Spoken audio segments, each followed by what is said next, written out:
আসসালামু আলাইকুম রহমতুল্লাহি অবরকাতুহু। সম্মানিত দর্শক, সাবেক প্রধানমন্ত্রী শেখ হাসিনা এবং বর্তমান তত্ত্বাবধায়ক সরকার নয় অন্তর্বর্তীকালীন সরকারের প্রধান উপদেষ্টা ডক্টর মোহাম্মদ ইউনূস, এই দুজনের যদি একটা তুলনামূলক নির্মোহ আলোচনা করা হয়, এদের মধ্যে কি মিল রয়েছে কি অমিল রয়েছে, সেই বিষয়টি কেমন হয়? এর কারণ হলো, যে কোনোভাবেই হোক না কেন আমরা শেখ হাসিনাকে বাদ দিতে পারছি না। তাকে বিচার করব, তাকে ধরে আনব, তারপর তার দলকে নিষিদ্ধ করব, তার দলের নাম বাংলাদেশকে উচ্চারণ করতে পারবে না, এই কথাগুলো বাস্তবায়ন করার জন্য আগে তো এই দলটি সম্পর্কে এবং শেখ হাসিনা সম্পর্কে আপনার জানতে হবে। সেই জানার জায়গাগুলো কি, আর যিনি এই কাজটি করবেন তিনি বর্তমান যিনি প্রধান উপদেষ্টা, তাকেই কাজটি করতে হবে। তো সেক্ষেত্রে ডক্টর মোহাম্মদ ইউনূসকেও জানতে হবে আমাদেরকে যে আসলে উনি পারবেন কিনা। এখন আপনি দুজনকে দুটো যাকে বলা হয় মানুষের মধ্যে একটা লড়াই হচ্ছে, তো সেই লড়াইয়ের পূর্বে আপনি আশা করছেন যে অমুকে জিতবে অমুকে জিতবে, স্বপ্ন দেখছেন, কিন্তু সেই স্বপ্ন দেখার চেয়ে যদি আপনি যারা লড়াই করছেন তাদের বৈশিষ্ট্যগুলো আপনি তুলনা করেন, তাহলে আপনি বুঝতে পারবেন যে আগামী লড়াইতে কারা জিতবে। তো এখন লড়াই চলছে পর্দার আড়ালে, তারপরে পর্দার সামনে পেছনে সব দিকে। এখন এই লড়াইয়ের মধ্যে কী কী ধরনের পরিস্থিতি তৈরি হয়েছে আমরা হয়তো 10-15% আন্দাজ করতে পারছি, কিন্তু বাকি 85-90% ঘটনা ঘটছে পর্দার অন্তরালে, এবং সেগুলো রীতিমতো ভয়ঙ্কর, এবং এতটা ভয়ঙ্কর যে আপনারা শুনলে মানে আমি এই কথাগুলো বলতে পারবো না। 85% যে কাজগুলো চলছে সবই চক্রান্ত, অর্থাৎ শেখ হাসিনাকে জলে স্থলে অন্তরিক্ষে দমন করে নিজের ক্ষমতা প্রতিষ্ঠিত করার জন্য বর্তমান শাসক শ্রেণী যে কাজগুলো করছে তার মাত্র 10-15% আপনি জানতে পারছেন, বাকি কাজগুলো গোপন, আপনি বুঝতে পারছেন না। তার একটা নমুনা খালি যে শোনা যাচ্ছে যে করিডোর দেওয়া হচ্ছে রোহিঙ্গাদেরকে, আরাকান আর্মিদেরকে, জাতিসংঘ এবং আমেরিকাকে খুশি করার জন্য। জাস্ট একটা উদাহরণ দিলাম। এরকম অসংখ্য ঘটনা ঘটছে। আবার শেখ হাসিনা ওখানে বসে, আওয়ামী লীগ ওখানে বসে যা করছে, বাংলাদেশে যা করছে তা 5%, অর্থাৎ ঝটিকা মিছিল করছে, তারপর শেষে সামনাসামনি ওই যাকে বলা হয় ওয়েব মিটিং করছে, আর মাঝে মধ্যে অডিও বার্তায় শেখ হাসিনা কথা বলার চেষ্টা করছে, এটা দৃশ্যমান। কিন্তু তলে তলে যে কি কাজগুলো হচ্ছে, লন্ডনে কি হচ্ছে, আমেরিকাতে কি হচ্ছে, ঢাকাতে কি হচ্ছে, তারপরে দিল্লিতে কি হচ্ছে, এটা আমরা জানি না। যদি জানতেন নিশ্চিন্তে থাকার মতো কোনো রিজন নেই, অস্থির হয়ে পড়তেন। ক্ষমতা এমন একটা জিনিস, ক্ষমতার জন্য নিজের বাপকে মেরে ফেলে, বাপ তার সন্তানকে মেরে ফেলে, এবং একটা দুটো না, মা তার সন্তানকে মেরে ফেলে, সন্তান তার মাকে মেরে ফেলে, এরকম অসংখ্য অশ্লীল অশ্রাব্য অনেক ঘটনা ঘটে, অসভ্যতামি অনেক ঘটনা ঘটে। যে মানুষ একটা পিঁপড়া মারে না, ক্ষমতার মোহে পড়ে সে লাখ লাখ মানুষকে মেরে ফেলে, মানে এরকমই ক্ষমতা। এটার যাকে বলা হয় এটার কোনো ব্যাখ্যা নাই। যে মানুষটি সারা জীবন একটা উদাহরণ বলি তাহলে বুঝতে পারবেন। খলিফ আব্দুল মালিকের নাম তো আপনারা শুনেছেন, যেটা উমাইয়া শাসকদের মধ্যে যিনি যাকে বলা founder of the Umayyad dynasty, অর্থাৎ মুয়াবিয়ার পরে ইয়াজিদ, ইয়াজিদের পরে মারওয়ান, মারওয়ানের পরে যিনি ক্ষমতায় এলেন তিনি এই আব্দুল মালিক। তো আব্দুল মালিক যখন ক্ষমতা এলেন তাকে বলা হতো, যাকে বলা হয় সারাক্ষণ তিনি কোরআন নিয়ে থাকতেন, মসজিদ নিয়ে থাকতেন, দুনিয়ার কোনো বিষয়ে তার কোনো যাকে বলা হয় আগ্রহ ছিল না। তো এখন যেদিন তাকে জোর করে, বলতে গেলে ধরে, মসজিদ থেকে ধরে নিয়ে উমাইয়ারা তাকে দামেস্কের সিংহাসনে বসালো, এবং তিনি ক্ষমতায় বসার পর এই মানুষ যে কাজ করেছেন, একটা সুন্দর শাসন দিয়েছেন, 90 বছর তার বংশ রাজত্ব করেছে, সবই ঠিক আছে, কিন্তু তার যে শাসক হাজ্জাজ বিন ইউসুফ, ইরাক অঞ্চলের শাসক, তার মাধ্যমে তিনি পুরো কাবা শরীফ মিনজানিক যন্ত্র দিয়ে, কামান দিয়ে কাবার সমস্ত ওয়াল ভেঙে তছনছ করে ছুঁড়ে দিয়েছেন। এরপর আল্লাহ রাসূলের আহলে বাইত যারা ছিলেন তাদেরকে ফাঁসিতে টানিয়ে মেরেছেন। এবং সে বলতেছে যে এই ঘরের যে কোনো অলৌকিকত্ব নাই, এজন্য হাজ্জাজ বিন ইউসুফ ওই ঘরের মধ্যে ঘোড়া বেঁধে রেখেছে, দেখি কি হয়। দিস মানে ক্ষমতা মানুষকে এই পর্যায়ে নিয়ে যায়। তো খলিফা আব্দুল মালিকের যদি প্রাথমিক জীবন ধরেন তাহলে এইগুলোর সাথে আপনি মিলাতে পারবেন না। আবার এখন ডক্টর মোহাম্মদ ইউনূস, তাকে যদি এখন এখানে দেখেন যে তার অতীত কর্মকাণ্ড দেখেন, কিন্তু ক্ষমতার চেয়ারে বসার পরে আপনাকে মনে করতে হবে যে এই চেয়ার রক্ষা করার জন্য পৃথিবীর যত নিষ্ঠুর শাসকরা যা কিছু করেছে উনি সেগুলোর সুযোগ পেলে একটাও বাদ দেবেন না। এটা হলো নর্মাল ব্যাপার। তো এই বিষয়গুলো নিয়ে ডিটেলসে যাব না, আমি সঙ্গত কারণে একেবারে প্রথমে মিল অমিলগুলো বলে নিই। শেখ হাসিনার মধ্যে মিল অমিলগুলো বলে নেই, যেন আগামীতে যে ফাইটগুলো হবে সেটা আপনারা বুঝতে পারেন যে ফাইটের ফলাফলটা কী হতে যাচ্ছে। প্রথম হলো তাদের দুজনের মধ্যে ১ নম্বর মিল হলো উভয়ই বয়স্ক। তাদের বয়স, ওনার বয়স ৮৬ বছর, ওনার বয়স এখন ৭৯ বছর, ৪-৫ বছরের ছোট বড় পূর্বিনা।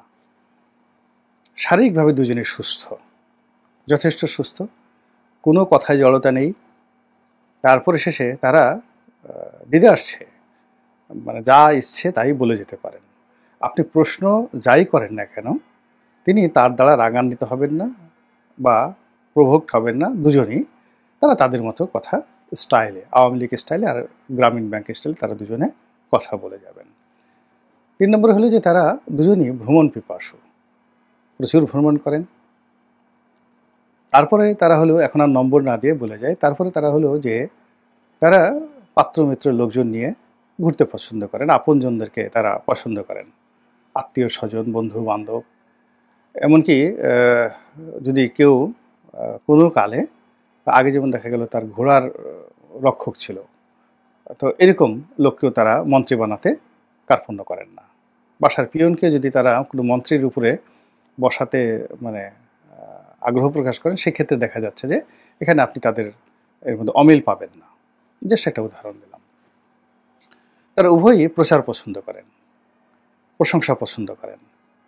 এরপরে বিদেশে গিয়ে পত্রপত্রিকার সাক্ষাৎকার দিতে পছন্দ করেন এবং যা মুখে আসে তাই সেখানে তারা বলে আসেন এবং এক একটা বক্তব্য বলে আসেন, এবং সেটা হইচই পড়ে যায়। শেখ হাসিনার জমানাতে পড়েছে, এখনও পড়ে যাচ্ছে দেশে এবং দেশের বাইরে। তারপর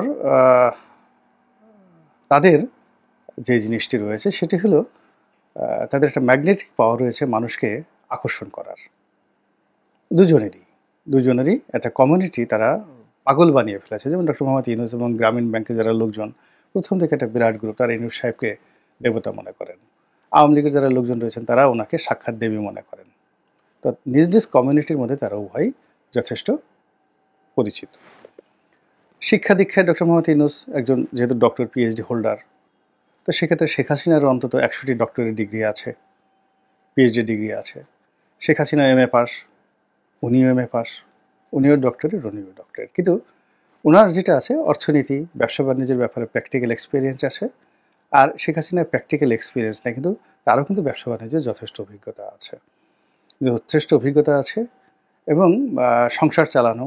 ওয়াজেদ মিয়া সাহেব তো অন্যরকম ছিলেন, ম্যানেজমেন্ট করা, এবং তিনি তলে তলে যে সকল প্রতিষ্ঠানগুলো করে গেছেন, যে সকল ফাউন্ডেশনগুলো করে গেছেন, সেইগুলোর যে ভিত্তি, ফাইন্যান্সিয়াল স্ট্যাবিলিটি, কর্মকাণ্ড, এগুলো ডক্টর মোহাম্মদ ইউনূসের যে গ্রামীণ ব্যাংক, গ্রামীণ ফোন, এগুলোর চেয়ে কোনো অংশে ছোট নয়, বরং আরও ভালো, আরও বড়। এবং তিনি যে ট্রাস্টগুলো করে গেছেন, শেখ হাসিনা যে ট্রাস্টগুলো করে গেছে, সেই ট্রাস্টগুলো ডক্টর ইউনূসের যে ট্রাস্টগুলো, সেখানে যে বিতর্কগুলো হতে পারে তিনি সেই বিতর্কের ঊর্ধ্বে আরও কৌশলে সেই ট্রাস্টগুলো তিনি করে গেছেন।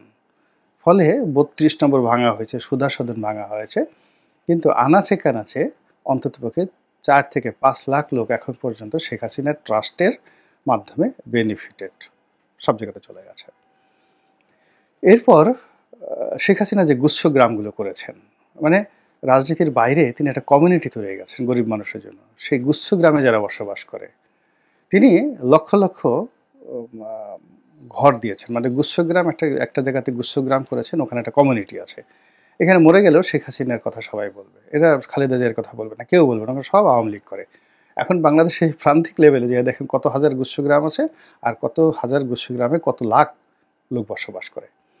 এর বাইরে তিনি ঘর দিয়েছেন, বিভিন্ন মানুষকে আলাদা আলাদা ঘর দিয়েছেন, এটা লাখ লাখ লোকে ঘর দিয়েছেন। এখন যে পরিবার একটা ঘর পেয়েছে তাকে আপনি মারলেও সে শেখ হাসিনার বাইরে যাবে না। এরপরে প্রধানমন্ত্রীর ত্রাণ তহবিলকে তিনি ব্যবহার করেছেন, অসাধারণভাবে তিনি এই ত্রাণ তহবিলকে ব্যবহার করেন। 2 হাতে টাকা নিয়েছেন ব্যবসায়ীদের কাছ থেকে, এবং ত্রাণ তহবিলের ট্রানজাকশন দেখলে আপনার মাথা খারাপ হয়ে যাবে। আবার 2 হাতে সেই মানে ব্যয় করেছেন। মন্ত্রীরা এমপিরা যে যেভাবে যাকে রিকমেন্ড করেছে।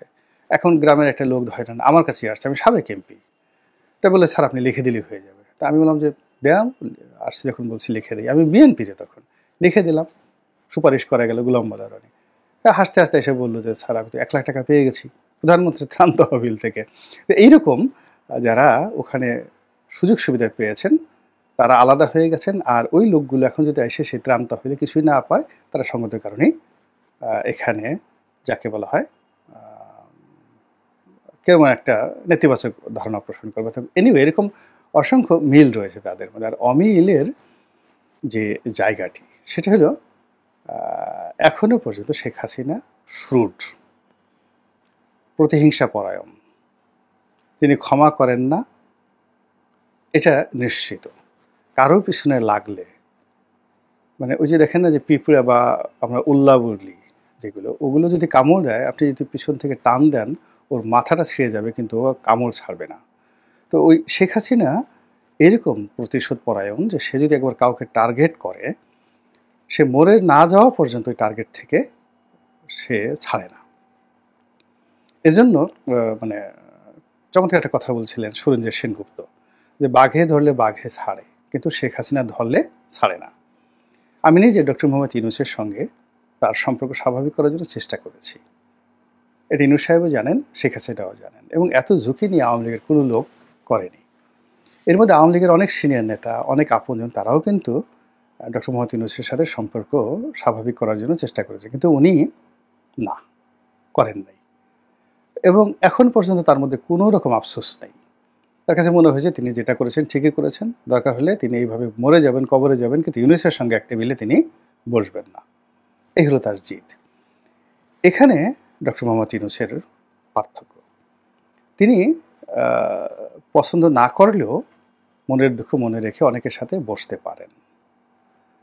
এখন এটাকে আপনি ভালো নেন মন্দ নেন এটা আপনার ব্যাপার। এখানে শেখ হাসিনার সঙ্গে তার মিলামিল রয়েছে। শেখ হাসিনা যেটা বলতে পারেন সেটা উনি পারেন না। শেখ হাসিনা যে কমান্ড আছে তার দলের প্রতি, দেশবাসীর প্রতি, তার যে ব্যক্তিগত সাহস আছে, ওটা ডক্টর মোহাম্মদ ইউনূসের নেই। এরপরে সবচেয়ে অমিল যেটা আছে সেটা হলো অ্যাডমিনিস্ট্রেটিভ লেভেলে নেতিবাচক ইতিবাচক। যেমন শেখ হাসিনা ধরেন কাউকে একটা ক্রস ফায়ার দিতে চায়, এবং সেটা ওসি প্রদীপের মাধ্যমে। সে কোনো ভায়া মিডিয়া না, সরাসরি সে ওসি প্রদীপকে টেলিফোন করে বললো এই আমি অমুক বলছি, অমুক একটু ফেলাই দাও, ডাইরেক্ট ফেলাই দাও। আবার ধরেন যে এখন যে কর্মকাণ্ডগুলো সে বাংলাদেশে চালাচ্ছে, হয়তো দেখা গেল ইউনিয়ন আওয়ামী লীগের কোনো একজন নেতাকে বললো যা তো ওই কাজটা করে আয়, ওই কাজটা করে আয়। তো এখানে অনেক ঘটনা তিনি ঘটাতে পেরেছেন অতীতে, এবং এই যে বিশ্ববিদ্যালয় পুরো এরশাদ জামানাতে ছাত্রলীগকে নিয়ন্ত্রণ করার জন্য তিনি নিজে গুলি কিনেছেন, গুলি কিনে ওদের হাতে গুলি ধরাই দিয়েছেন, যা আজকে গুলাগুলি কর ছাত্রদলের পোলাপানের সঙ্গে। এটা বাস্তবতা। এই যে ক্রেজিনেসটা তার মধ্যে আছে, এই জন্য তার দলের যারা লোকজন আছে জমের মতো ভয় পায় তাকে, জমের মতো ভয় পায়। এবং তার জীবনে এটা আমাদের জন্য গজব না আশীর্বাদ এটা আল্লাহ জানেন, বা তার জন্য গজব বা আশীর্বাদ এটা একমত আল্লাহ জানেন। সেটা হলো তিনি যা করতে চেয়েছেন তার শৈশব থেকে শেষ পর্যন্ত তিনি সেটা পেরেছেন। ডক্টর ওয়াজেদের সঙ্গে আমার খুব ভালো সম্পর্ক ছিল। আমি যখন আজকের কাগজে চাকরি করতাম, উনি আজকের কাগজে লিখতেন, সে 1990 সালে। তো এটা এসে উনি আমাদের সাথে ঘন্টার পর ঘন্টা আড্ডা মারতেন আজকের কাগজের। তো আমার টেবিলের সামনে বেশিরভাগ সময় বসতেন। তা আমি বসতাম, আমার পাশে ফরিদ কবির বসতো, এখন প্রথম আলোতে আছেন, প্রথম আলোতে সাজ্জাদ আছেন, সাজ্জাদ শরীফ, ও আমাদের সাথে চাকরি করতো। কিন্তু ওর বড় ভাই কবি ফরিদ কবির খুব নাম করা কবি, এখন আজকের কাগজে সাংবাদিক ছিল। তারপরে ওখানে আবু হাসান শাহরিয়ার কবি বসতো, আর একটা ভদ্রলোক বসতেন ডাক্তার মাসুদুজ্জামান। তো ফরিদ কবির, মাসুদুজ্জামান, আমি, আমাদের 3টা টেবিল পাশাপাশি ছিল। আমি মফস্বল ডেস্কের এডিটর ছিলাম, আর ওই আরেকটা স্পেশাল পৃষ্ঠা বের করতো ডাক্তার মাসুদুজ্জামান, আর ফরিদ কবির হলো সম্পাদকীয় পোস্টটা। তো সম্পাদকীয় পোস্টে প্রথম সব আমরা চেষ্টা করলাম যে ওই গতানুগতিক বাইরের লেখকদেরকে এনে সম্পাদকীয়, এই যে এখন আমরা যেভাবে লিখছি কন্ট্রিবিউটিং এডিটর, তো ওভাবে, যার জন্য নতুন সব লেখকরা এসে ওখানে বসে থাকতেন। তো ফরিদ কবিরের টেবিলটা ছিল সবচেয়ে বেশি ভরপুর, আর আমার টেবিলটা যেহেতু সারা বাংলাদেশের 64টা জেলা, সমস্ত উপজেলার যারা প্রতিনিধি সবাই আমার কাছে আসতেন তাদের নিউজ নিয়ে, তো এই দুটো টেবিল একটা রমরমা।